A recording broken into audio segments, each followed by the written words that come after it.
Voilà, c'est un album qui croit fondamentalement au bon côté de l'homme, qu'il est capable de prendre soin de son environnement, des gens qu'il aime.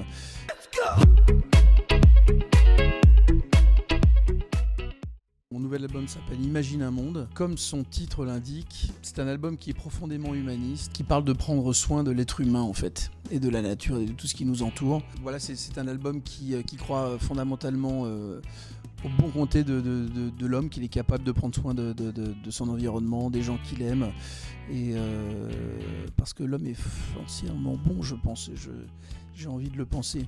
Donc voilà, c'est un petit peu une reconnexion avec tout le côté humain, prendre soin de la vie, de l'être humain tout simplement, et de tout ce qui nous entoure. Ça fait longtemps que j'ai des convictions là-dessus, mais on va dire que toute cette période très compliquée, sanitaire et sociale, a enfoncé le clou sur l'envie de dire les choses maintenant, voilà, plus que peut-être s'éparpiller dans le temps et de dire les choses petit à petit. Là, j'avais le temps de le faire et j'avais envie de le faire. J'ai composé Imagine un monde, le titre, pendant le confinement, et c'est vrai que ça a été un déclencheur pour moi de vouloir parler de plusieurs choses, pas du tout de parler d'un après-confinement ou d'un après-Covid, quelle horreur, c'est pas trop mon truc, plutôt sur une note positive. Voilà, j'ai envie de croire qu'il y a la lumière au bout du tunnel, mais ça va être compliqué jusqu'à là. Voilà, c'est un petit peu le thème de l'album. Quand je compose une chanson, ça vient naturellement, il y a toujours des phrases que je dis dans mon yaourt en fait, qui ont un sens et autour desquelles j'ai envie de tourner. Donc on s'appelle, là on s'est appelé avec Lionel Florence et François Velgreen, et voilà, je leur dis voilà, j'ai envie de parler de ça, mais qu'est-ce que ça t'inspire aussi? C'est important de savoir connaître leur avis aussi, de comment ils ressentent les choses. Donc voilà, on a beaucoup parlé, touché à des sujets, il y a des thèmes très différents.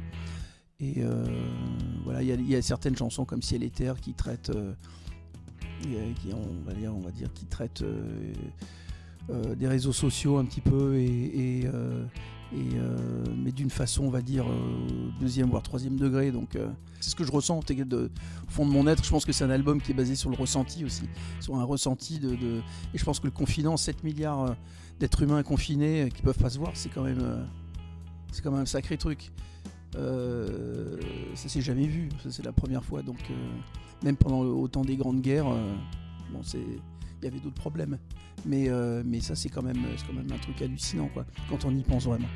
Comment on fait pour mieux vivre ensemble? Je pense que c'est l'une des clés du succès de notre avenir à tous, de l'humanité. C'est comment on va faire pour mieux cohabiter ensemble, parce qu'on partage tous, on est tous au même endroit. Ça va se finir à un moment donné. Comment on fait, quoi? Puisqu'on a détruit pas mal de choses, on a construit aussi des choses, mais on a pas mal détruit, à mon sens. Comment on va faire pour reconstruire, de quelle manière? Et je pense que ça va passer par une reconnexion entre nous d'abord. Ça peut pas aller bien si nous on s'entend pas, en fait. On a le droit d'avoir des opinions différentes, heureusement, mais il va falloir qu'à un moment donné on prenne conscience de certaines choses. Il faudrait qu'on fasse les choses ensemble, parce que les périodes à venir sont très compliquées et vont être encore plus compliquées. Et il va falloir vraiment qu'on aide, qu'on soit ensemble pour passer cette période ou ces périodes. Et je pense que voilà, d'être divisé constamment, je pense qu'aujourd'hui il faut avoir la conscience qu'il faut penser en dehors du carré et se dire que vraiment ça va être important d'essayer de se comprendre mieux et puis d'essayer d'avancer ensemble, sinon ça va être encore plus dur. Mot de la fin, bravo pour l'endroit, je reviendrai. C'est vraiment, non mais c'est super agréable de bosser dans un endroit comme ça.